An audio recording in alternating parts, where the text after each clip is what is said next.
Casting આપ જોઈ રહ્યા છો નેટવર્ક ન્યૂઝ ગુજરાત, ગુજરાતનું ગૌરવ અને ખમીર.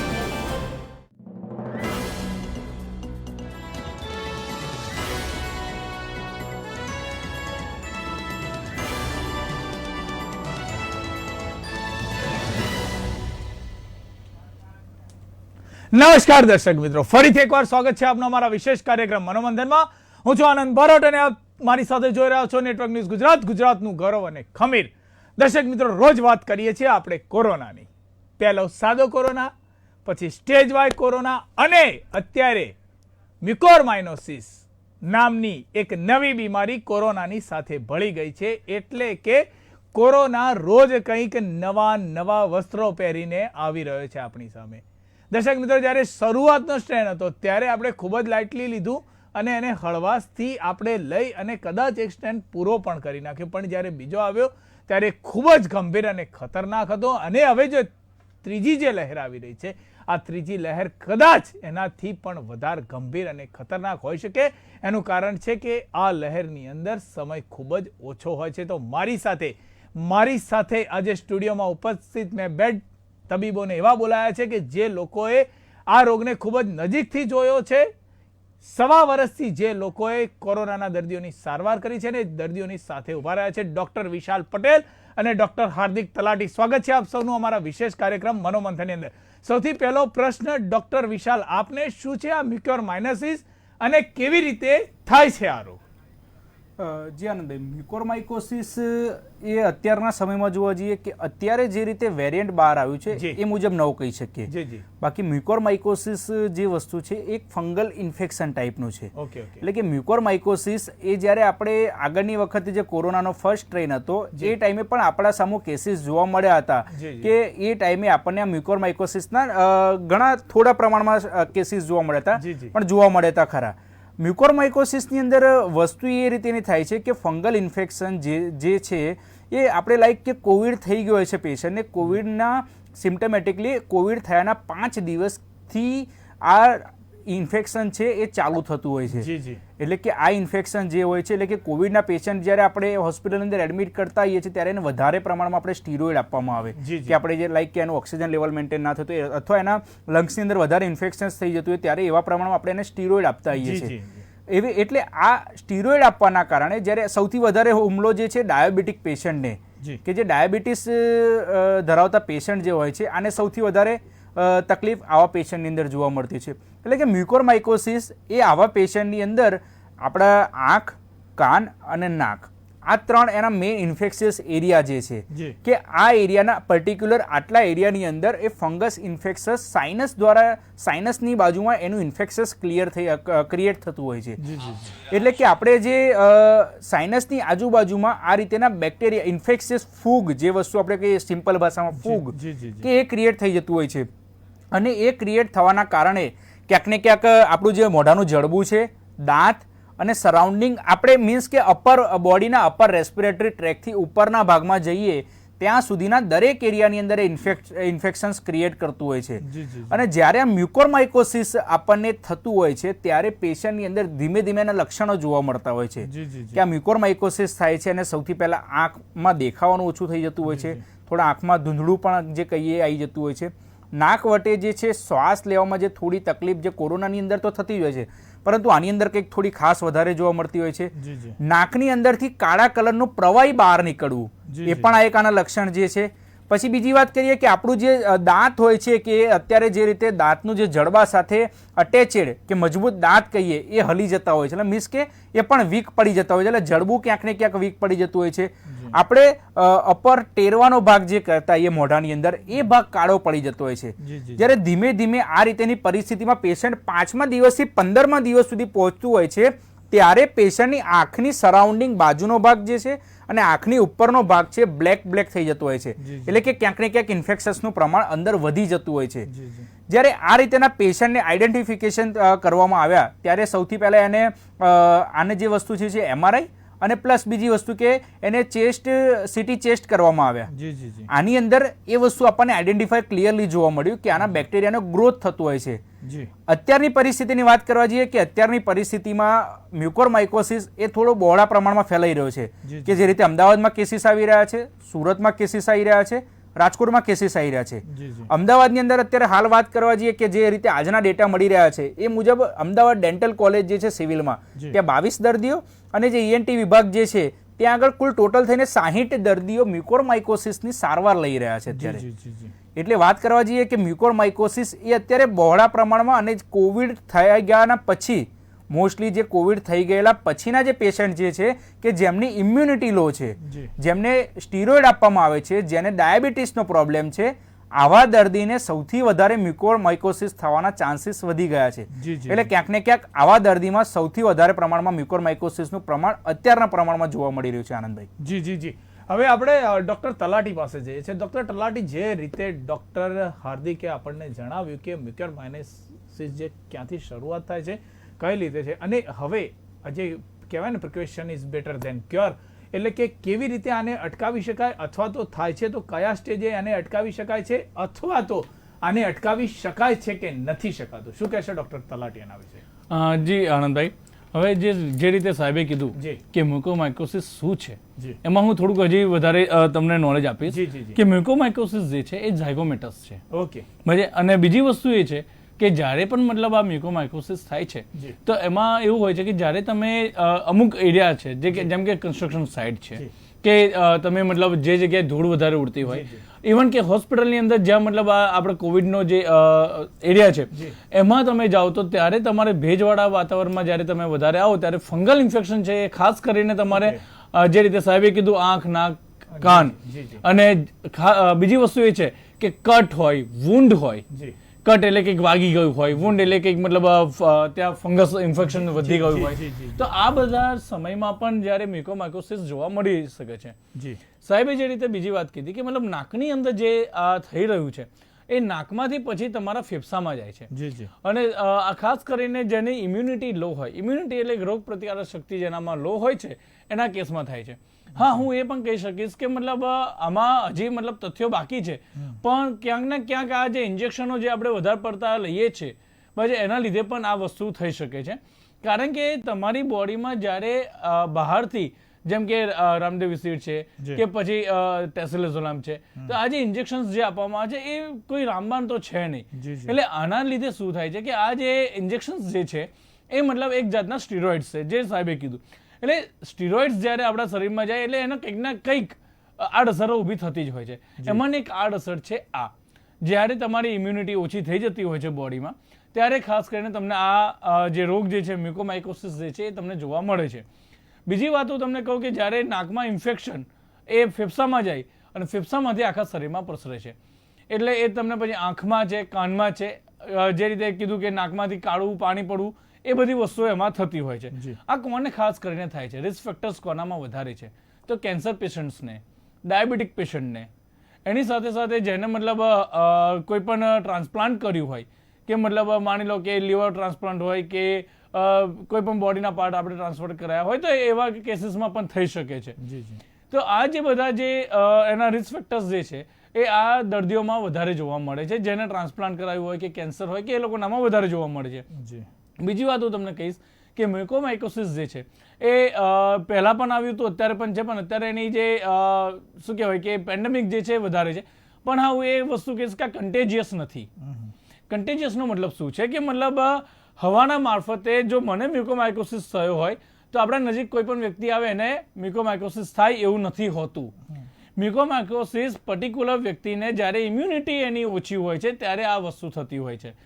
હા, બીજી વાત હું તમને કહીશ કે જે પ્રીમેચ્યોર બેબી હોય છે, જેનો જન્મ બહુ જલ્દી થઈ ગયો હોય, તો એવા લોકોને જે ઇમ્યુનિટી લેવલ એમનું ઓછું હોય છે તો એવા લોકોને પણ આ જે મ્યુકોરમાઇકોસિસ જે છે એ થવાના ચાન્સીસ હોય છે. બીજી વાત હું તમને કહું કે જ્યારે અત્યારે કેવું છે કે આપણે બહુ એટલું ધ્યાન લેતા નથી. આમાં ધ્યાન લેવાનું શું શું છે?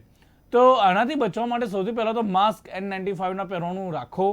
બરાબર છે. કપડાના માસ્કને દૂર કરો, અથવા જો કપડાના પહેરો તો ડબલ લેયર માસ્ક અત્યારે જરૂરી છે, જે આપણને સાયન્ટિસ્ટો પણ કહે છે. બીજી વાત એ છે કે હવે થર્ડ વેવ જે છે બરાબર છે કોરોનાની, એમાં લોકો એમ કહે છે કે મતલબ હવે બાળકોની ઉપર અસર થશે. તો તમારા બાળકોને માસ્ક પહેરવાનું ખાસ કહો. હાથમાં મોજા પહેરવાના અથવા તો ગ્લોવ્સ પહેરે, બહાર નીકળે ત્યારે પણ મતલબ શૂ પહેરીને બહાર નીકળે. તો આ બધી વસ્તુઓ જે છે એ આપણે હવે કરવી પડશે, કારણ કે મ્યુકોમાઇકોસિસ જે છે એ હવે કોરોના પછીનો એક બીજો જાનલેવા આપણે કહી શકીએ છીએ. હા, આમાં જે મોર્ટાલિટી રેટ છે એ ઓછો છે, પણ જ્યારે કોરોના અને મ્યુકોમાઇકોસિસ બંને જ્યારે ભેગા થાય ત્યારે મોર્ટાલિટી રેટ વધી શકે છે. આનંદભાઈ. જી જી જી જી.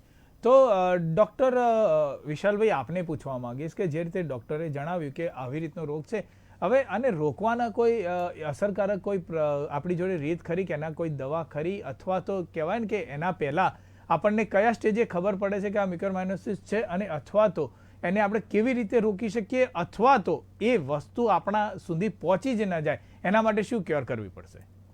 જી આનંદભાઈ, કે મ્યુકોરમાઇકોસિસ જ્યારે એક વખત બોડીની અંદર એન્ટર થઈ જાય છે, જી ત્યારે આપણે, મેં તમને આગળ બતાવ્યા કે આપણે જે રીતે ટેસ્ટ છે, કલ્ચર ટેસ્ટિંગ કરાવીએ છીએ આપણે, કે આપણે જે સાઇનસ કલ્ચર કરાવીએ અથવા કલ્ચર ઓફ ધ ફંગસ કરાવીએ છીએ, આ રિપોર્ટની અંદર આપણને એ ખબર પડશે કે આપણા બોડીની અંદર કેટલા પ્રમાણમાં આ ફેલાઈ ગયેલું છે. પછી એની ટેકનિક આવે છે કે આ રીતેના રિપોર્ટ કરાયા બાદ એને અંડર ઓબ્ઝર્વેશનમાં રાખવામાં આવે છે પેશન્ટને. જ્યારે ENT હોય છે અને જે વાયરોલોજી સ્પેશિયાલિસ્ટ જે હોય છે એની ટ્રીટમેન્ટ એક કરતા હોય છે, અને એની અંદરનો અત્યારે જે રીતે મ્યુકોરમાઇકોસિસનો જે ઇલાજ છે તે બહુ કોસ્ટલી ઇલાજ છે. એનો જે ખર્ચો જે છે એ 1000થી માંડીને લાખો સુધી પહોંચી જતો હોય છે, કારણ કે આના જે ઇન્જેક્શનના ડોઝીસ હોય છે એ ઇન્જેક્શનના ડોઝીસની માત્રા વધારે હોય છે. કારણ કે જે આપણા સરાઉન્ડિંગ, ફેસના સરાઉન્ડિંગ ભાગ છે, નાકની આજુબાજુનો ભાગ, એટલે કે સાઇનપ્સની આજુબાજુના બધા જ એરિયાની અંદર જ્યારે વધારે પ્રમાણમાં મ્યુકોરમાઇકોસિસ ફેલાઈ જતો હોય છે ત્યારે એને ઇન્જેક્શન આપવા પડતા હોય છે. અને જે ઇન્જેક્શનના જે ડોઝ છે એ 180 ડોઝ છે, કે એ 180 ડોઝ ઇન્જેક્શન જે છે એ આપવામાં આવે 45 દિવસ સુધી. ત્યારે પેશન્ટને આ વસ્તુ આપણે ક્યોર કરી શકતા હોઈએ છીએ. અને એક ઇન્જેક્શનનો કોસ્ટ 5,000 થી 7,000 રૂપિયાનો હોય છે. એટલે કહેવા જઈએ કે મ્યુકોરમાઇકોસિસ જે રોગ જે છે એ એની સારવાર બહુ ખર્ચાળ છે. અને જે એમ્ફેટોટ સેરિન B ટાઈપની જે ઇન્જેક્શન આવતા હોય છે એ ઇન્જેક્શન પેશન્ટને આપણે આપતા આવીએ છીએ. એટલે કે આ ઇન્જેક્શન આટલા પ્રમાણમાં બોડીની અંદર જતા હોય ત્યારે એ ઇન્ફેક્શન્સ ક્લિયર થતું હોય છે. બીજી વસ્તુની વાત કરીએ કે અત્યારે જે રીતે મ્યુકોરમાઇકોસિસ ચાલી રહ્યો છે એના નવા વેરિયન્ટ સામે આવ્યા છે, કે જે રીતે આજે સિવિલ હોસ્પિટલની અંદરથી જે રીતે ડેટા અને માહિતી મળી હતી કે આ ઇન્ફેક્શન જે છે એ સરાઉન્ડિંગ નાકથી લઈને આંખમાં આવવાના કારણે આપણે અત્યારે જોયું છે કે સુરતની અંદર 20 દર્દીઓની આંખો કાઢવી પડી છે, કારણ કે આંખના ડોળા જે છે બહાર આવી જવા અથવા એની આજુબાજુમાં ઇન્ફેક્શન્સ એટલું વધી જતું હોય છે કે એ ઇન્ફેક્શન્સ મગજમાં જતું રહેતું હોય છે. એટલે મગજની અંદર આની ખરાબ વિપરીત અસર ન પડે, એટલે આંખની અંદર જ્યારે આઈડેન્ટિફિકેશન થયા આવા કેસીસ, ત્યારે સુરતની અંદર આજના કેસીસ છે કે એમને આંખો પણ કાઢવી પડતી હોય છે આવા કેસીસની અંદર, કારણ કે ઇન્ફેક્શન્સને બચાવવું હોય છે. કે જો આંખો કાઢવામાં નથી આવતી તો ત્યાંથી ઇન્ફેક્શન્સ વધીને બ્રેન સુધી પણ પહોંચી જતા કિસ્સા જોવા મળે છે. કે આપણે અમદાવાદની જ વાત કરીએ કે અમદાવાદની અંદર એક પેશન્ટને વેન્ટિલેટર ઉપર રાખવામાં આવ્યા હતા, અને જ્યારે આ ઇન્ફેક્શન્સ ક્રિએટ થયું ત્યારે એમના સગાવાલાને કહેવામાં આવ્યું કે આ રીતે આંખ કાઢવી પડશે, નહીં તો આનું સ્પ્રેડિંગ વધશે. પણ ફેમિલીવાળા ન માનતા એ પેશન્ટને સ્પેશિયલી ઇન્ફેક્શન્સ એટલું વધી ગયું કે પેશન્ટનું મૃત્યુ પણ થયું. એટલે ક્યાંક ને ક્યાંક જોવા જઈએ એટલે આનાથી ડરવાની એટલી ખાસ જરૂર નથી, પરંતુ કેર રાખવાની જરૂર છે.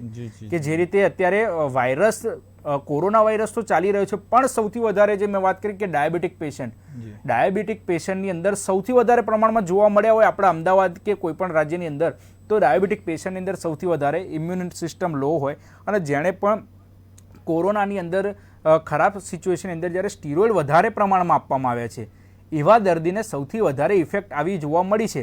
એટલે જોવા જઈએ કે કેર એ લોકોએ ખાસ કરવાની છે. અને બીજી વસ્તુ કે જેને કોરોના નથી થયો એને પણ એટલી જ કેર કરવાની છે, કારણ કે અત્યારે જે રીતે વાતાવરણની અંદર આ વસ્તુનું સ્પ્રેડિંગ વધારે છે, કે જે રીતે કેસીસ વધારે છે, કે કોઈને ડાયાબિટીસ અમુક વખતે કોવિડ થઈ ગયા પછી ડાયાબિટીક આઈડેન્ટિફિકેશન થતો હોય છે, ત્યારે આવા સ્ટેજની અંદર જ્યારે પહોંચેલા દર્દીને જ્યારે મ્યુકોરમાઇકોસિસ થવો એટલે એ ટાઈમે એને ક્યોર કરવો આપણે થોડો અઘરો પડી જતો હોય છે. એટલે કહેવા જઈએ કે મ્યુકોરમાઇકોસિસની અંદર સૌથી વધારે ડાયાબિટીક પેશન્ટને સાચવવાની જરૂર પડતી હોય છે. બીજી વસ્તુની વાત કરવા જઈએ કે જ્યારે આવા પેશન્ટને તમે કહ્યું કે કયા સ્ટેજની અંદર ખબર પડે એનો ટ્રીટમેન્ટમાં શું પ્લાનિંગ હોય છે, કે જ્યારે આવા કેસીસની અંદર આઈડેન્ટિફિકેશન થતા હોય કે જે એની ઇન્જેક્શનથી ક્યોર થાય છે તો એને ઇન્જેક્શનથી આપણે ક્યોર કરી શકીએ, અને જો ઇન્જેક્શનથી ક્યોરેબલ નથી અને અમુક પાર્ટની અંદર જો એનું ઇન્ફેક્શન્સ વધી જતું હોય તો એનું ઓપન સર્જરી પણ કરવામાં આવતી હોય છે. અને આ સક્સેસફુલ સર્જરી જે રેશિયો હતો કે ગઈ વખતે જ્યારે મ્યુકોરમાઇકોસિસ હતો ત્યારે 1 થી 2 સર્જરી રોજની કરવી પડતી હતી, પરંતુ અત્યારે એ સર્જરીનો રેશિયો વધીને રોજના 5 થી 7 સર્જરી થઈ રહી છે. એટલે કે અત્યારે જે રીતે સિવિલની અંદરથી જે રીતે ડેટા મળી રહ્યા છે અને સિવિલની અંદર જે રીતે કેસો આઈડેન્ટિફિકેશન થઈ રહ્યા છે કે મોઢાની ઉપરના ભાગમાં પણ એટલું ફંગસ થઈ જતું હોય છે, એટલે ક્યાંક ને ક્યાંક મોઢાના ટેરવાના ભાગની પણ સર્જરી કરવી પડતી હોય છે. એવું આ મ્યુકોરમાઇકોસિસની અંદર આઈડેન્ટિફિકેશન જોવા મળ્યું છે. આપણા અહીંયા પણ કેસ છે અને આઉટ ઓફ કન્ટ્રીમાં પણ આના ક્યાંક ને ક્યાંક થોડા પ્રમાણમાં કેસીસ જોવા મળ્યા છે. એટલા બધા પ્રમાણમાં નથી, પરંતુ આજે જે રીતે રાજકોટની વાત કરીએ કે રાજકોટમાં સૌથી વધારે હાઈલી ઇન્ફેક્ટેડ કેસ મ્યુકોરમાઇકોસિસના રાજકોટમાં જોવા મળ્યા છે. એ પછીની વાત કરીએ કે પછી અમદાવાદ અને પછી સુરતની અંદર કે જે રીતે આજના કેસીસ જોવા મળ્યા છે એ મુજબ આપણે અત્યારે એક વસ્તુ છે કે જે રીતેની ડેટા મુજબ માહિતી મળી રહી હતી એ મુજબ વાત કરીએ તો એની જે ટ્રીટમેન્ટ માટેના ઇન્જેક્શનો જે છે કોસ્ટલી, સાથે સાથે અત્યારે આપણી પાસે એટલા પૂરતા પ્રમાણમાં અવેલેબલ નથી. આનો જથ્થો પણ જે છે, કારણ કે આની પ્રોસેસિંગ બહુ લાંબી હોય છે અને અત્યારે જે રીતે 1 થી 2 દિવસની અંદર આના વેરિયન્ટ જોવા મળ્યા છે એટલે ક્યાંક ને ક્યાંક આપણા માટે એ પણ થોડું તકલીફવાળું વાતાવરણ ઊભું કરી શકે છે કે ક્યાંક ને ક્યાંક આવી ઇન્જેક્શનની પણ થોડીક જે રીતે રેમડેસિવિર માટે આપણે કરવું પડ્યું હતું, કારણ કે આની અંદર મેં તમને વાત કરી કે 180 ડોઝ 45 દિવસ માટે જોઈતા હોય છે. એટલે ક્યાંક ને ક્યાંક ખર્ચાળ પણ કહી શકીએ અને જિંદગી માટે એક જોખમરૂપ રોગ એ મ્યુકોરમાઇકોસિસ બની શકે. આનંદભાઈ. જી ડૉક્ટર તલાટી આપની પાસે આવવા માંગીશ. આ જે મ્યુકોરમાઇકોસિસ છે એ ખાલી કોરોનાના દર્દીને થાય છે કે સામાન્ય વ્યક્તિને થાય છે? બીજી એક વસ્તુ એ છે કે સામાન્ય વ્યક્તિને થતું હોય તો એ કેવી રીતે થાય છે અને આ જે રોગ છે એ માણસના શરીરની અંદર કેવી રીતે પહેલાં તો પ્રવેશ કરતો હોય છે? ત્રીજી વસ્તુ, જેને કોરોના નથી થયો, જે લોકો સ્વાસ્થ્ય છે અથવા તો જેને કોરોના થઈ ગયો છે અને પછી એ લોકો સ્વાસ્થ્ય થઈ ગયા છે, તો એ લોકોએ પ્રિકોશનના ભાગરૂપે કેવી રીતે આની અંદર સાથ સહકાર આપવો જોઈએ? જી આનંદભાઈ, મ્યુકોરમાઇકોસિસ જે છે એ કોરોનાવાળા પેશન્ટને વધારે અસર કરે છે, પણ કોરોનાની સાથે જેને ડાયાબિટીસ છે કે જેને ટ્રાન્સપ્લાન્ટ કરાયેલા છે, જેને ઓપન હાર્ટ સર્જરી કરાવેલી છે, તો એ લોકોના કેસમાં વધારે જોવા મળે છે. બીજી વસ્તુ કે જે લોકો સાજા થઈ ગયા છે એમને ધ્યાન એ જ રાખવાનું છે કે N95 નો માસ્ક પહેરે, જ્યારે પણ બહાર જાય ત્યારે ગ્લોવ્સ પહેરે. અને મ્યુકોરમાઇકોસિસ એવું નથી કે ખાલી નાક, કાન ને આંખમાં જ થાય છે. એના સાથે સાથે મ્યુકોરમાઇકોસિસના ઘણા ટાઈપ્સ છે જે હું તમને થોડું ધ્યાન આપવા માંગીશ. કે જે સૌથી પહેલો જે છે એ છે રાઇનોસેરેબ્રલ. રાઇનોસેરેબ્રલ એટલે શું કહેવાય કે સાઇનસ અને બ્રેઇનમાં થાય છે, જે મતલબ શ્વાસ લેવાની સાથે સાથે તમારા બ્રેઇન સુધી પણ પહોંચી શકે છે. બીજો છે પલ્મોનરી મ્યુકોરમાઇકોસિસ, જે તમારા લંગ્સમાં થતો હોય છે, એટલે લંગ્સમાં પણ મ્યુકોરમાઇકોસિસના તમને પાર્ટ્સ મળી શકે છે. ત્રીજું છે ગેસ્ટ્રોઇન્ટેસ્ટાઇનલ મ્યુકોરમાઇકોસિસ, એટલે કે તમારે GI ટ્રેક, જે આપણે મતલબ જઠર ને આંતરડા કહીએ છીએ, ત્યાં પણ મળી શકે છે. ચોથું છે ક્યુટેનિયસ મ્યુકોરમાઇકોસિસ. ક્યુટેનિયસ એટલે સ્કિન, તો સ્કિન ઉપર પણ આ થઈ શકે છે. એટલે સ્કિન ઇન્ફેક્શન જે રીતે સાહેબે કીધું કે આંખની આજુબાજુમાં કે પછી મોઢાની આજુબાજુમાં થતું હોય છે, તે તમે કહી શકો છો કે ક્યુટેનિયસ મ્યુકોરમાઇકોસિસ છે. અને છેલ્લામાં છેલ્લું છે ડિસેમિનેટેડ મ્યુકોરમાઇકોસિસ. એ ખાસ કરીને લોહીના મારફતે ફેલાતો હોય છે આખા શરીરમાં. તો આ હતા એના ટાઈપ્સ કે મતલબ અલગ અલગ આ જે ફંગલ ઇન્ફેક્શન જે છે એ અલગ અલગ રીતે તમારા બોડીમાં પ્રસરાતું જતું હોય છે, અને એ પ્રસરાવાના કારણે મતલબ આ વસ્તુ આપણને સૌથી વધારે જોવા મળે છે. નાઉ ધ થિંગ ઇઝ લાઈક આપણે કઈ રીતે આને શું કહેવાય આગળ વધી શકીએ કે આનાથી કઈ રીતે આપણે બચી શકીએ. પણ જે રીતે મેં તમને હમણાં કીધું કે કોણ કોણ આને સૌથી વધારે પ્રોન છે, પ્રોન એટલે કોને કોને વધારે થઈ શકે છે, તો ડાયાબિટીસ વાળા પેશન્ટને સૌથી વધારે શું કહેવાય કીટોએસિડોસિસ જેને હોય ડાયાબિટીસ, કીટોએસિડોસિસ, કેન્સર હોય છે, ઓર્ગન ટ્રાન્સપ્લાન્ટ કર્યું હોય છે, સ્ટેમ સેલ વાળા, સ્ટેમ સેલ ટ્રાન્સપ્લાન્ટ જેને કરાયેલું હોય એને પણ આ થઈ શકે છે, ન્યુટ્રોપિનિયા વાળાને થઈ શકે છે, અને સાથે સાથે ઇન્જેક્શન ડ્રગ યુઝ વધારે થયો હોય એમને થઈ શકે છે. તો ઇન્જેક્શન ડ્રગ યુઝ તમે જુઓ છો કે આજકાલ મતલબ સૌથી વધારે ઇન્જેક્શન યુઝ થાય છે, તો એ લોકોને પણ આમાં મ્યુકોરમાઇકોસિસ થવાના ચાન્સીસ વધારે હોય છે. ઓકે, બીજી વસ્તુ એ છે કે જે રીતે મેં તમને કીધું કે આ કન્ટેજિયસ છે કે નહીં, તો ના, કન્ટેજિયસ બિલકુલ નથી. તમારે છીંક આવવાથી કે તમારે સ્પુટમથી આ ફેલાતો નથી, તમારા નજીકના માણસને નથી થતો. જેને બોડીમાં મતલબ ઇમ્યુનિટી ઓછી હોય છે એમને જ આ રોગ થતો હોય છે. જી આનંદ. જી ડોક્ટર વિશાલ, આપની પાસે આવવા માંગુ છું. આ તો થઈ રહ્યું છે, પણ અત્યારે જે તે બ્લડના ક્લોટ થઈ રહ્યા છે અને જેના કારણે ગંભીર અસરો થઈ રહી છે, પહેલા તો આ શું છે અને એને કેવી રીતે રોકી શકાય છે? અત્યારે જે રીતે સામે આપણે વેરિયન્ટ જ્યારે કોરોનાનું નવા સ્ટ્રેન જ્યારે મળ્યા એ પછી આપણે અત્યાર સુધીની વાત કરવા જઈએ કે ઘણા બધા નવા વેરિયન્ટ જોવા મળ્યા કે કોરોનાની અંદર નવા નવા સ્ટ્રેન આવ્યા, એની અંદરથી અલગ અલગ લક્ષણો આવ્યા.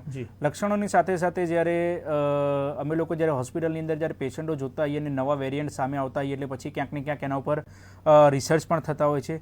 અને રિસર્ચ પરથી આ વખતે જે દાવો કરવામાં આવ્યો અને જે રીતેના ડોક્ટર્સોએ અહીંયા અને લંડનમાં બંને જગ્યાએ આ વસ્તુ ઉપર ફોકસિંગ પાડવામાં આવ્યું કે સૌપ્રથમ આપણે જ્યારે ડોક્ટરોએ તપાસ કરી કે સૌથી વધારે મૃત્યુનો આંકડો કેમ છે આ વખતે, કે જે રીતે ગયા વખતનો જે મૃત્યુનો આંકડો હતો અને અત્યારનો મૃત્યુનો જે આંકડો છે એની અંદર ઘણો બધો ડિફરન્સ છે કે પેશન્ટને એડમિટ કરવામાં આવે છે અને ત્રીજા ચોથા દિવસે પેશન્ટની ડેથ થઈ જાય છે.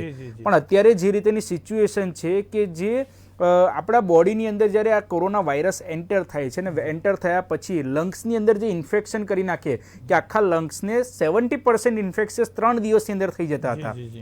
જ્યારે આ રીતે ઇન્ફેક્શન્સ વધી ગયા ત્યારે પેશન્ટની અંદર બ્લડના ક્લોટ જોવા મળ્યા, ક્યાંક ને ક્યાંક ફેફસાની અંદર નાના નાના ક્લોટ જોવા મળ્યા. અને જ્યારે આવા નાના નાના ક્લોટ જોવા મળ્યા એ પરથી આપણને એટલી ખબર પડી કે જ્યારે કોવિડ થઈ જાય છે પેશન્ટને એટલે પેશન્ટને લોહી જાડું થઈ જાય છે. કોવિડની અંદર જે રીતે દવાઓ, સ્ટીરોઇડ અને આ બધી પ્રોસેસ પછી જ્યારે દર્દીની લોહી જે છે એ જાડું થઈ જાય છે, જે નોર્મલ બ્લડ કરતાં બ્લડનું જે ડેન્સિટી કહીએ કે એ વધી જતી હોય છે. અને આ વસ્તુ થવાથી પેશન્ટના જે નળીઓ જે હોય મીન્સ કે આપણે સ્પષ્ટ ભાષામાં કરીએ કે લોહીની નળીઓ, એ લોહીની નળીમાંથી જે લોહી પાસ થતું હોય એ જેટલા પ્રમાણમાં થવું જોઈએ એના કરતાં ઓછા પ્રમાણમાં થાય. અને ક્યાંક ને ક્યાંક મેં જેમ કહ્યું કે આ વસ્તુની અંદર ફેફસાની અંદર નાના નાના ક્લોટ જોવા મળ્યા અને એ ક્લોટ થવાના કારણે એક નાના નાના ક્લોટ એ મોટા ક્લોટમાં પરિણમે છે અને મોટા ક્લોટમાં પરિણમવાથી એ ક્લોટ જે છે એ બ્રેનને ઓક્સિજન આપતું ઓછું કરે છે. કોઈ પણ જગ્યાએ બોડીની અંદર જે આપણે વાત કરીએ કે હાર્ટની અંદર આપણે કહીએ છીએ કે હાર્ટની નળીઓ બ્લોક થઈ ગઈ, એ જ વસ્તુ આની અંદર પણ થાય છે કે ફેફસાની અંદર જે આપણી શ્વાસની અવર જવર કરવાની જે ક્ષમતા જે છે એ ક્લોટના કારણે ઓછી થઈ જતી હોય. અને આ ક્લોટ જ્યારે આપણે લોહીની અંદર ફરતો ફરતો કોઈક વખત બ્રેનમાં આવીને મગજના કોઈ પાર્ટમાં આવીને અટકી જતો હોય છે ત્યારે એને બ્રેન ક્લોટ કહીએ, બ્રેનની અંદર ક્લોટ જોવા મળ્યો છે. અને એ બ્રેન ક્લોટના કારણે ક્યાંક ને ક્યાંક પેશન્ટને એટેક આવી શકે છે, પેશન્ટને પેરાલિસિસ થઈ શકે છે. અને આ વખતે જે રીતે બ્રેન ક્લોટ થવાના કારણે, બ્રેનમાં ક્લોટ મળવાના કારણે ક્યાંક ને ક્યાંક આ જે બ્રેન ક્લોટ જે હોય છે એને આપણે થ્રોમ્બોસિસ કહીએ છીએ, થ્રોમ્બોસિસ થઈ જવું. એટલે કે આ પરિસ્થિતિની અંદર જ્યારે પેશન્ટ જતું હોય છે, અત્યારે સિવિયર કેસીસ આવા જોવા મળ્યા છે. કેમ કે આ વસ્તુ જે લંડનની એક યુનિવર્સિટીની અંદર હિમોગ્લોબિસ્ટ જે ચેકિંગ કરવામાં આવ્યા અને જે રીતે થ્રોમ્બોસિસના સ્પેશિયાલિસ્ટ જે ડૉક્ટર હતા એમણે તારણ કાઢ્યું કે આ વખતના જે સ્ટ્રેનની અંદર આ વસ્તુ સૌથી વધારે જોવા મળી, જેના કારણે પેશન્ટને ક્યાંક ને ક્યાંક પેરાલાઇટિક એટેક આવે છે, ક્યાંક ને ક્યાંક હાર્ટ ઉપર એની ઇફેક્ટ પડવાના કારણે પેશન્ટનું મૃત્યુ નિપજે છે.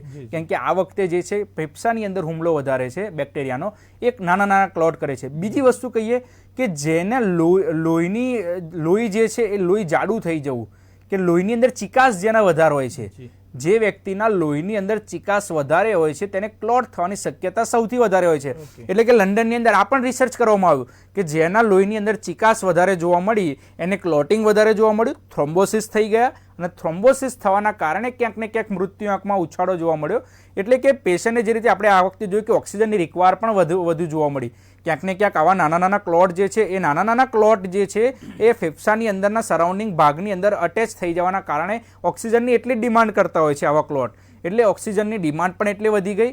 ઓક્સિજનની ડિમાન્ડ સાથે સાથે પેશન્ટના ફેફસા જે છે એ નિષ્ક્રિય થતા ગયા અને આ વસ્તુ થવાના કારણે ક્લોટ મોટા ભાગમાં પરિણમ્યો, જે વસ્તુથી ક્યાંક ને ક્યાંક પેશન્ટને કોરોના પછી પેરાલિસિસ જોવા મળે. આપણને પેરાલિસિસ સાથે સાથે ક્યાંક ને ક્યાંક હાર્ટ એટેક જોવા મળે અને બ્રેનની અંદર ક્યાંક જોવા જઈએ કે જે રીતે કોરોનાના પેશન્ટને જ્યારે આવી તકલીફ થઈ ને પછી જ્યારે કોરોનાને બ્રેન એમઆરઆઈ કરવામાં આવ્યા એટલે ક્યાંક ને ક્યાંક આપણને આ રીતેના પેરાલાઇટિક એટેક સાથે સાથે બ્રેનની અંદર પણ ક્યાંક ને ક્યાંક ડેમેજ જોવા મળી. એટલે કે નવા વેરિયન્ટની સામે અત્યારે જે બ્લડ ક્લોટિંગની સમસ્યા આ વખતે આપણી સામે આવી એ આપણા માટે ઘાતકી એટલા માટે પણ આપણે એને એક હાઈલી ઓફ રિસ્કી કહી શકીએ કે હાઈલી રિસ્ક કેમ રહ્યા, કેમ મૃત્યુઆંક વધ્યો હતો આની અંદર. તો એક કારણ એ છે કે ઓક્સિજન તો આપણને પૂરતા પ્રમાણમાં ક્યાંક ને ક્યાંક આ વખતે ઓછો પણ મળ્યો, જે ન મળવાના કારણે પણ ક્લોટ જે છે એ વધારે એક્ટિવ થઈને ક્લોટ જે છે નાના ક્લોટ એ મોટા ક્લોટમાં પરિણમીને થ્રોમ્બોસિસ ક્રિએટ કરતા ગયા અને ક્યાંક ને ક્યાંક મૃત્યુઆંક આના કારણે પણ આપણે વધતો ગયો. આનંદભાઈ. જી ડૉક્ટર હાર્દિકભાઈ, આપની પાસે આવવા માંગુ છું. જે રીતે ડૉક્ટર સાહેબે જણાવ્યું, વિશાલભાઈએ, કે ફેફસા એ મહત્વનું અંગ છે. આમ તો શરીરના દરેક અંગ મહત્વના હોય છે, પણ અત્યાર સુધી આપણે ફેફસાની અંદર માત્ર ટીબી જેવી ટેબ્યુક્યુલર જેવી આપણે બીમારી જોતા હતા કે ટીબી થયો હોય તો એ ફેફસાને અસર કરે અને માણસ મરી જાય, જ્યારે કોરોનાએ તો સીધો જ એટેક ફેફસા ઉપર કરેલો છે. ડૉક્ટર સાહેબ, એવું તો શું કારણ હોઈ શકે કે ફેફસા જે એક એવું અંગ છે કે જેના ઉપર કોરોના છે સીધો અસર કરે છે અને ફેફસા જ બંધ થઈ જવાના કારણે અથવા તો ફેફસા જ ડેમેજ થઈ જવાના કારણે માણસનું મૃત્યુ થતું હોય છે? જી આનંદભાઈ, એકચ્યુઅલી તમે જોઈ શકો છો કે મતલબ આપણે જે શ્વાસોશ્વાસની ક્રિયા જે છે, જે રેસ્પિરેટરી સિસ્ટમ આપણે કહીએ છીએ, એમાં એ એક જ માત્ર એવી સિસ્ટમ છે જે બહારથી ઓક્સિજન લે છે અને બહારથી આપણને મતલબ ફેફસા સુધી એ પહોંચાડે છે. હવે જે નિઝલ જે છે, નિઝલમાંથી જ્યારે એ ઇસોફેગસ ને એની સાથે જે આપણે ટ્રેકિયા ને ઇસોફેગસ જે છે એની સાથે ભેગા મળીને જ્યારે એ ફેફસાની અંદર જાય છે તો ફેફસામાં જે આપણે શું કહેવાય કે હવા જ્યારે અંદર જાય તો હવાનું જે એક્સચેન્જ થતું હોય છે, એ એક્સચેન્જ જ્યારે થાય છે ત્યારે એ આખા બોડીમાં જે બ્લડ સપ્લાય થતું હોય છે એની સાથે મતલબ આ ઓક્સિજનેટેડ અને ડીઓક્સિજનેટેડ બ્લડનું ચેન્જિંગ થતું હોય છે. બીજી વાત હું તમને કહું કે મતલબ તમે જુઓ કે આપણે બીજી કઈ રીતે આપણે એક્સપોઝ છે બહારની સાથે, તો આપણી ડાયજેસ્ટિવ સિસ્ટમ જે છે જેમાં આપણે ખોરાક ખાઈએ છીએ, તો ખોરાક જ્યારે આપણે મોઢા વાટે લઈએ છીએ એ રીતે શ્વાસ આપણે નાક વાટે લઈએ છીએ અને જ્યારે એ મતલબ તમે જુઓ કે જ્યારે આપણે ફંગલ ઇન્ફેક્શન વાળું કે ગમે તે મતલબ આપણે વાસી ખોરાક પણ ખાઈએ છીએ તો આપણે પેટમાં દુખાવો થતો હોય છે અને તરત એ કંઈક ને કંઈક અસર કરતું હોય છે. એ જ રીતે આ જે કોરોના જે છે એ શ્વાસને મારફતે ફેલાતો રોગ છે અને એની સાથે અત્યારે તમે જે આપણે જે ટોપિક લીધો છે મ્યુકોમાઇકોસિસ, એમાં પણ એ જ વસ્તુ છે કે જ્યારે શ્વાસ આપણે લઈએ છીએ અને તમે જો ખાસ કરીને જે લોકો ઓક્સિજન કન્ટિન્યુઅસ લેતા હોય છે, જેને મતલબ માની લો કે 20-30 દિવસ સુધી ઓક્સિજનના બાટલા ઉપર જ છે અને એને સાથે આપણે પાઇપ લગાવેલી છે, તો એ લોકોને મ્યુકોમાઇકોસિસ થવાના ચાન્સીસ વધારે હોય છે. તમે જોઈ શકો છો કે મતલબ 60 વર્ષથી ઉપરના લોકો જે હોય છે એમને આ વધારે જોવા મળશે. બીજી વસ્તુ, ઇમ્યુન સિસ્ટમ જેમની ઓછી છે એમને જોવા વધારે મળશે. જ્યારે ઓક્સિજન આપણે લઈએ છીએ ટોટી વાટે, બરાબર, ત્યારે એ ઓક્સિજન જે છે એ હ્યુમિડિફાઈડ ન થયું હોય તો આ વસ્તુ થઈ શકે છે. એટલે તમે જોઈ શકો છો કે મતલબ જ્યારે મતલબ 60 વર્ષની ઉપરના લોકો જે છે એમને આ મ્યુકોમાઇકોસિસ થાય તો તરત એમને મતલબ જે રીતે સાહેબે કીધું કે એમના જે તે અંગ જે છે એ આપણે અલગ કરવા પડે છે. એ તમને આની પહેલાં ડાયાબિટીસમાં પણ સાંભળ્યું હશે કે જ્યારે મતલબ કોઈને પસ ફોર્મેશન થઈ જતું હોય છે બોડીની અંદર તો એ પાર્ટને આપણે અલગ કરતા હોઈએ છીએ. જેમ કે ડાયાબિટીક ફૂટ હોય તો એમાં આપણે ફૂટ એન્કલથી આપણે એને સેપરેટ કરવો પડતો હોય છે, ની લેવલથી સેપરેટ કરવો પડતો હોય છે. એ જ રીતે મ્યુકોમાઇકોસિસમાં પણ જે રીતે હવે સાહેબે કીધું કે રાજકોટમાં એક પેશન્ટને હતું પણ ઘરવાળા માન્યા નહીં, આંખને આપણે કાઢવાની વાત જે કરી બસ એમાં ઘરવાળા માન્યા નહીં, એના લીધે પેશન્ટની ડેથ થઈ. તો હું તો તમારા ન્યૂઝના મારફતે એ પણ કહીશ કે મતલબ જો ડૉક્ટર કંઈ પણ મતલબ કહેતા હોય ને એમને ખબર છે કે આ રોગ શું છે ને કેમનું છે, આપણા માટે નવો છે પણ ડૉક્ટર્સ જાણતા હોય છે, તો એમને મતલબ એમની રીતે જો કરવા દેવામાં આવે તો એટલીસ્ટ આપણો માણસ જે છે બચી શકે. ઘણી વસ્તુ આપણે જાણીએ છીએ, ઘણી નથી જાણતા અને વોટ્સએપ યુનિવર્સિટી જે છે કે ઓનલાઈન યુનિવર્સિટી જે છે એ આપણને કંઈક અલગ માર્ગે લઈ જતા હોય છે. એટલે બને ત્યાં સુધી તમારા જે નજીકના ડૉક્ટર જે છે એ જે કહે છે એને તમે સમજો અથવા તો એ જે સમજાવે છે એને તમે ગ્રહણ કરીને એમને કોઓપરેટ કરો કે જેથી તમારા માણસ બચી શકે. જો કદાચ આંખ નીકળી ગઈ હોત તો માણસ અત્યારે કદાચ જીવતા હોત. બરાબર. તો વાત એ છે કે મતલબ જ્યારે જે વસ્તુની જરૂર પડે છે, અલગ આ કોરોના છે અને એના ટ્રેન્ડ્સ અલગ અલગ છે.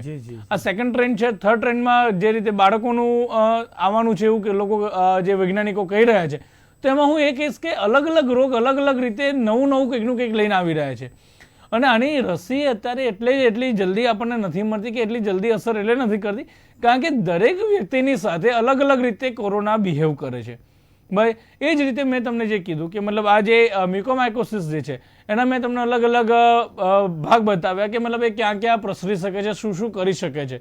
તો ઘણા લોકોને માની લો કે મતલબ નાકમાં થતું હોય છે, ઘણા લોકોને આંખમાં ને બ્રેનમાં પહોંચી જતું હોય છે, ઘણા લોકોને કાનમાં થતું હોય છે, ઘણા લોકોને ફેફસામાં થતું હોય છે, ઘણા લોકોને લોહી મારફતે પણ ફેલાતું હોય છે.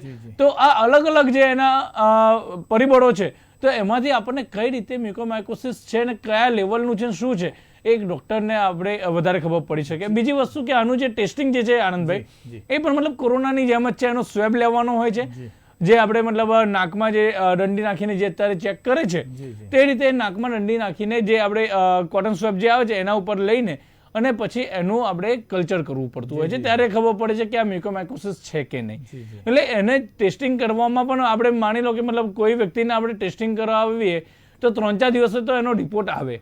એટલે રિપોર્ટ આવતા પણ વાર લાગે, કારણ કે એનું કલ્ચર બને એનાથી પછી આપણને ખબર પડે કે આ ફંગલ ઇન્ફેક્શન છે કે કયું છે શું છે, અને એના પછી આપણે ડિક્લેર કરી શકીએ કોઈ પણ ડોક્ટર કે લેબોરેટરી વાળા કે આ મ્યુકોમાઇકોસિસ છે કે નહીં. જી આનંદભાઈ, ખૂબ ખૂબ સરસ રીતે સમજાવી રહ્યા છો ડોક્ટર સાહેબ આપ. મ્યુકોમાઇકોસિસ એ માસ્ક જે છે એની અંદર સેનિટાઈઝ કરવું કે ન કરવું, ડોક્ટર વિશાલ આપને પૂછું છું, કોણ આની અંદર વધારે સપડાય છે અને શું કોરોનાની જેમ સરકારે આની કોઈ ગાઈડલાઈન બહાર પાડેલી છે કે નહીં? જી આનંદભાઈ, કે માસ્ક અને સેનિટાઈઝની વાત કરીએ કે અત્યારના સમયની અંદર સૌથી વધારે ઇમ્પોર્ટન્ટ કે આ બે વસ્તુ તો આપણા પ્રિકોશન્સ મુજબ રાખીએ છીએ. પરંતુ જ્યારે વાત કરીએ આજે કે આજના ટોપિક કે મ્યુકોમાઇકોસિસ જેને થયું હોય છે, એટલે કે તમે કોઈ બી પેશન્ટ કે કોઈ બી હોય છે કે જે ગાર્ડનિંગ કરતા હોય છે, ગાર્ડનિંગ વખતે સૌથી વધારે હાથના ગ્લવ્સ, પગના મોજા આ વસ્તુ સાથે રાખીને ગાર્ડનિંગ કે તમે જે રીતે કામકાજ કરતા હોય તો એ કરવું જોઈએ. બીજી વસ્તુની વાત કરવા જઈએ કે જે મ્યુકોમાઇકોસિસ થઈ ગયા પછી જે પેશન્ટને જે છે વારંવાર હાથ ધોવા અને માસ્ક પહેરવું એ સૌથી વધારે છે કે પેશન્ટે સૌથી વધારે માસ્ક તો પહેરી જ રાખવાનું છે અને વારંવાર હાથ પણ ધોવાના છે. સાથે સાથે આખી બાયની જે ટી શર્ટ હોય અથવા શર્ટ હોય એ સૌથી પહેરવું વધારે હિતાવહ છે, અને પેન્ટ પણ જે છે એ ફૂલ પેન્ટ પહેરવું જોઈએ. કારણ કે ક્યાંક ને ક્યાંક જો આવા પેશન્ટને કોઈ ઊંડો ઘા વાગી જાય છે તો ત્યાં આગળથી ફરીથી ઇન્ફેક્શિયસ એટલે કે જે ઇન્ફેક્શસનું પ્રમાણ જે છે એ વેક મળી જતો હોય છે કે અહીંયા પણ ઇન્ફેક્શસ ક્રિએટ થાય, અને જે આપણે જે ટ્રીટમેન્ટ કરવા જઈ રહ્યા છે ત્યાં ફરીથી એક વખત ફરીથી આ ઇન્ફેક્શસ ક્રિએટ થવાના ચાન્સીસ છે.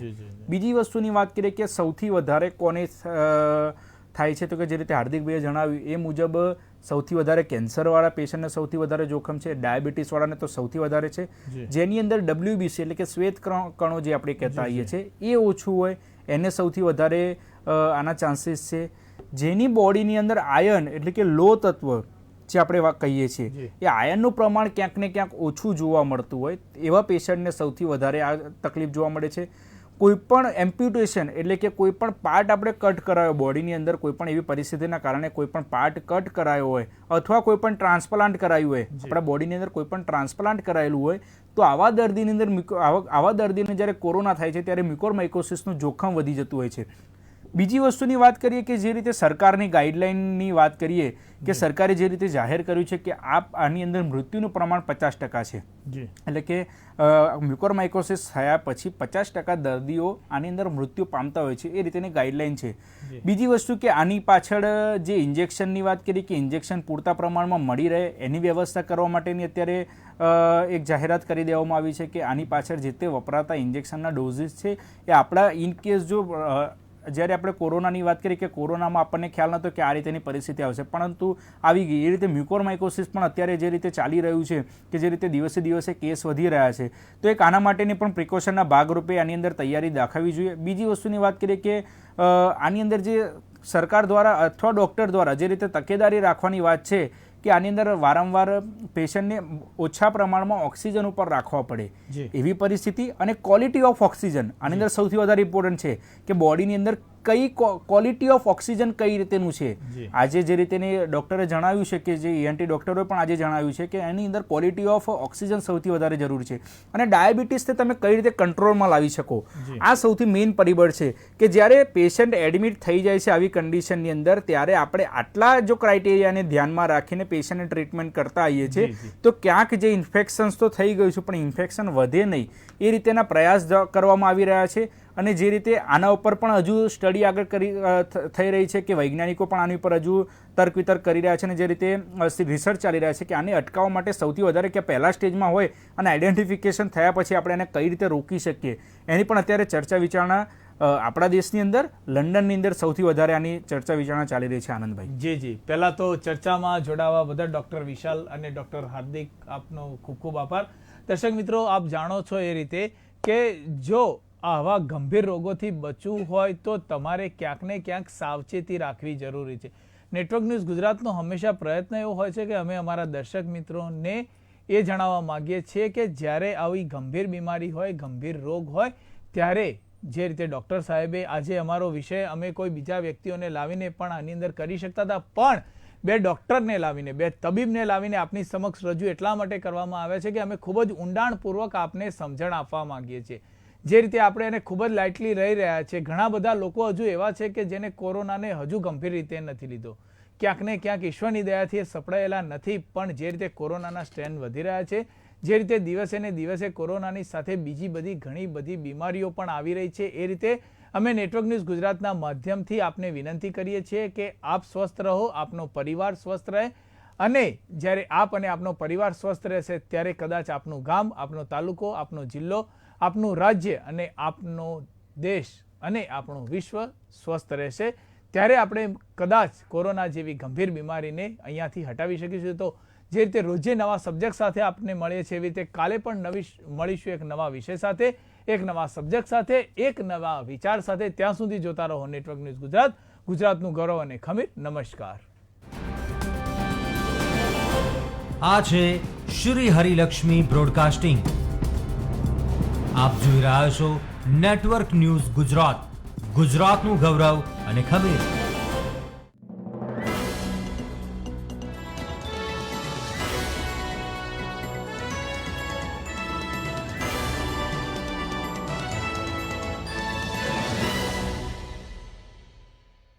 એક મીડિયા કર્મચારી તરીકે તમામ મીડિયા કર્મીઓને નેટવર્ક ન્યૂઝ ગુજરાતની ખાસ અપીલ. પૌષ્ટિક આહાર આરોગો અને થોડી એક્સરસાઇઝ કે યોગ કરો. ઘરેથી નીકળતી વખતે માસ્ક અવશ્ય પહેરો અને આખું શરીર ઢંકાય એવા કપડાં પહેરો. ઓફિસમાં બાયોમેટ્રિકનો ઉપયોગ ટાળો. ઓફિસ પહોંચીને પહેલા તમારી તમામ વસ્તુઓ મૂકીને હાથ અને ચાવી સેનિટાઈઝ કરો. તમારી જગ્યા પર બેસતા પહેલા તમારું કીબોર્ડ, માઉસ અને ટેબલને સેનિટાઈઝ કરવું. કોઈ પણ સહકર્મીને પેન કે બોટલ કે અન્ય કોઈ પણ પ્રકારની વસ્તુની લેવડ દેવડ નહીં કરવી. તમારા ઓફિસમાં યોગ્ય ડિસ્ટન્સ જાળવી રાખો. ઓફિસમાં માસ્ક અવશ્ય પહેરો. ઓફિસમાં સહકર્મી સાથે વાતચીત કરવા માટે ઇન્ટરકોમ કે મોબાઈલનો ઉપયોગ કરો. બ્રેકમાં જોડે જમવાનું ટાળો અથવા યોગ્ય ડિસ્ટન્સ જાળવી રાખો. કેમેરામેન પોતાના કેમેરા અને કીટને સેનિટાઈઝ કરીને જ ઉપયોગમાં લે.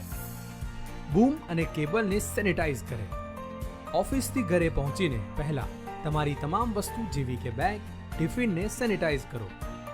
તમારા કપડાને સૌપ્રથમ કોઈ સાબુના પાણીમાં ડબોળી દો. ખાસ કરીને તમારી ચાવી, આઈ કાર્ડ અને મોબાઈલને સેનિટાઈઝ કરવાનું ના ભૂલશો. સાવચેતી રાખો, સુરક્ષિત રહો, સ્વસ્થ રહો અને કોરોના મહારોગને સાથે મળીને હરાવીશું. જય હિન્દ. શું તમે તમારા બિઝનેસ માટે નવી અને ઉત્તમ જગ્યાની શોધમાં છો? શું તમે એક ઉત્તમ નિવાસસ્થાનની શોધમાં છો? તો આ બંને સુવિધા એક જ સ્થળ પર ઉપલબ્ધ છે, સમ્યાગ એલિગન્સ, જ્યાં તમને જોવા મળશે શોરૂમ તથા લક્ઝુરિયસ બંગલો. જો તમે Puma, Fila, LG, Vodafone, Apple અને એડિડાસ વગેરે જેવા શોરૂમ્સ બનાવવા માટે એક વિશાળ જગ્યાની શોધમાં છો તો આજે જ મુલાકાત લો આપના સાણંદમાં આવેલ સમ્યાગ એલિગન્સની. અને આ ઉપરાંત લક્ઝુરિયસ બંગલો કે જેમાં તમને મળશે બેઝમેન્ટ,